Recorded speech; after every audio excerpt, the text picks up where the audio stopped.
नमस्कार दोस्तों, हमारे YouTube चैनल में आपका स्वागत है। दोस्तों, क्या आपको पता है न्यूटन कौन था? मुझे उम्मीद है अधिकतर लोगों का जवाब होगा हाँ। क्या आपको पता है कि वराहमिहिर कौन थे? आपका उत्तर होगा नहीं।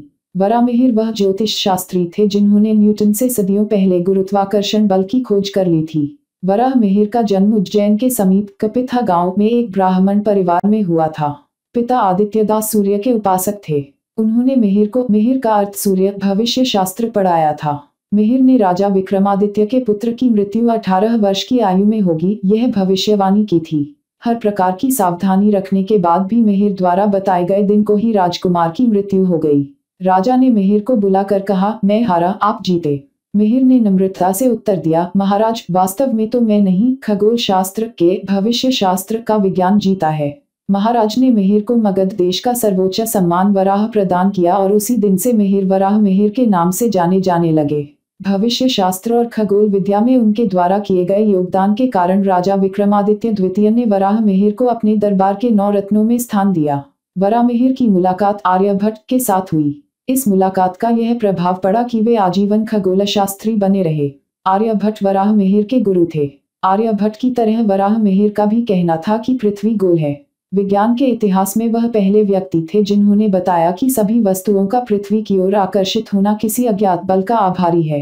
सदियों बाद न्यूटन ने इस अज्ञात बल को गुरुत्वाकर्षण बल नाम दिया।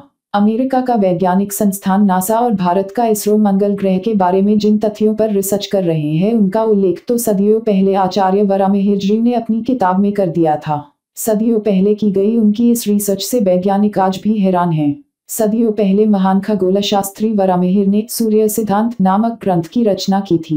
इस ग्रंथ में उन्होंने मंगल के अर्धव्यास का उल्लेख किया था जो भारत के मिशन मार्स और नासा की गणना से मिलती जुलती थी। नासा ने रोवर सैटेलाइट से 2004 में मंगल के उत्तरी ध्रुव पर उपलब्ध पानी और ठोस रूप में मौजूद लोहे का पता लगाया था। पुराणों के आधार पर उस समय वराहमिहिर ने सूर्य सिद्धांत में मंगल पर पानी और लोहे की मौजूदगी का जिक्र किया था। आधुनिक मान्यताओं के अनुसार सौरमंडल के सभी ग्रहों की उत्पत्ति सूर्य से ही हुई है। वराहमिहिर ने लिखा था, सभी ग्रहों की उत्पत्ति सूर्य से हुई है। मंगल सूर्य की संवर्धन किरण से जन्मा है। वराहमिहिर वेदों के पूर्ण जानकार थे। हर चीज को आंख बंद करके स्वीकार नहीं करते थे। उनका दृष्टिकोण पूरी तरह से वैज्ञानिक था। वराहमिहिर ने पर्यावरण विज्ञान, जल विज्ञान और भू विज्ञान के संबंध में कुछ महत्वपूर्ण तथ्य उजागर कर आगे के लोगों को इस विषय में चिंतन की एक दिशा दी। वराहमिहिर ने बताया कि कोई न कोई ऐसी शक्ति जरूर है जो चीजों को जमीन से चिपकाए रखती है।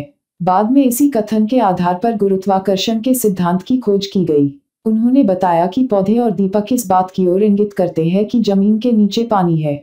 वराहमिहिर ने अनेक पुस्तकों की रचना भी की। संस्कृत भाषा और व्याकरण में अतिदक्ष होने के कारण उनकी पुस्तकें अनोखी शैली में लिखी गई है। उनकी सरल प्रस्तुति के कारण ही खगोल विज्ञान के प्रति बाद में बहुत से लोग आकृष्ट हुए। इन पुस्तकों ने वराहमिहिर को ज्योतिष के क्षेत्र में वही स्थान दिलाया जो व्याकरण में पाणिनि का है। अपनी पुस्तकों के बारे में वराहमिहिर का कहना था, ज्योतिष विद्या एक अथाह सागर है और हर कोई इसे आसानी से पार नहीं पा सकता। मेरी पुस्तक एक सुरक्षित नाव है, जो इसे पढ़ेगा यह उसे पार ले जाएगी। उनका यह कथन कोरी शेखी नहीं है, बल्कि आज भी ज्योतिष के क्षेत्र में उनकी पुस्तक को ग्रंथरत्न समझा जाता है।